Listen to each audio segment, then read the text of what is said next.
స్వప్న. Hello baby. ఆఫీస్కి వెళ్తున్నప్పుడు ఒకడు నన్ను ఫాలో చేస్తున్నాడు. భయమేస్తుంది. ఏమైనా చెయ్యి. సీను. ఎందుకంత భయం బేబీ? నీ బ్యాగ్లో వాటర్ బాటిల్ ఉందా? స్వప్న. హా, ఉంది. దానితో ఏం చేయగలను? సీను. ఏమీ చేయనవసరం లేదు. జస్ట్ ఆ వాటర్తో నీ ముఖానికి వేసిన మేకప్ కడుక్కో చాలు. వాడు మళ్ళీ కనిపిస్తే అప్పుడు అడుగు. కాంతం. ఏమండి, ఇవాళ ఎందుకు తాగడం లేదు? మీకు ఇష్టమని ఆమ్లెటు జీడిపప్పు వేయించి తెచ్చాను. అప్పారావు. అదేమిటోయ్, రోజు తాగుతున్నానని తిట్టేదానివి, ఇవాళ ఎంత సపోర్ట్ చేస్తున్నావేమిటి? కాంతం. హా, ఏముంది, రోజు మీరు తాగి తాగి నన్ను హింసిస్తున్నారని మా అన్నయ్య వాళ్ళకు చెప్పాను.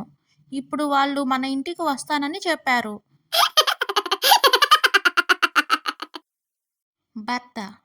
ఏమోయ్, ఈ విషయం విన్నావా? భార్య. ఏ విషయం అండి? భర్త. మా మగాళ్ళందరూ సగటున రోజుకి 2000 పదాలు మాట్లాడితే మీ ఆడవాళ్ళు 4000 పదాలు మాట్లాడగలరంట. భార్య.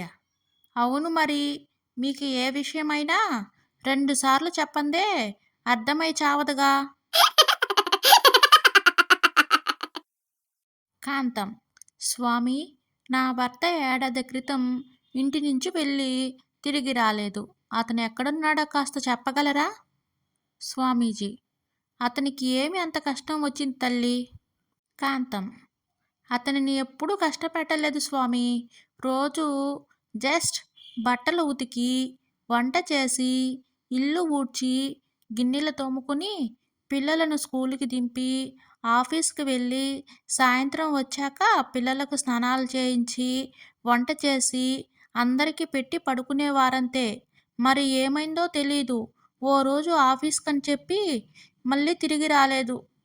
స్వామీజీ. అలా వాడిన తర్వాత ఎవడైనా ఇంటికి వస్తాడా? సన్యాసంలో కలిసిపోతాడు. సరిగా చూడు, ఆ అదృష్టవంతుడిని నేనే.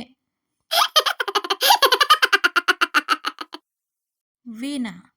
మీ ఆయన్ని గట్టిగా కొట్టావెందుకు? వాణి. నవల చదువుతుంటే డిస్టర్బ్ చేశాడు. వీణ. ఇంతకీ ఏ నవల చదువుతున్నావు? వాణి. పతియే ప్రత్యక్ష దైవం.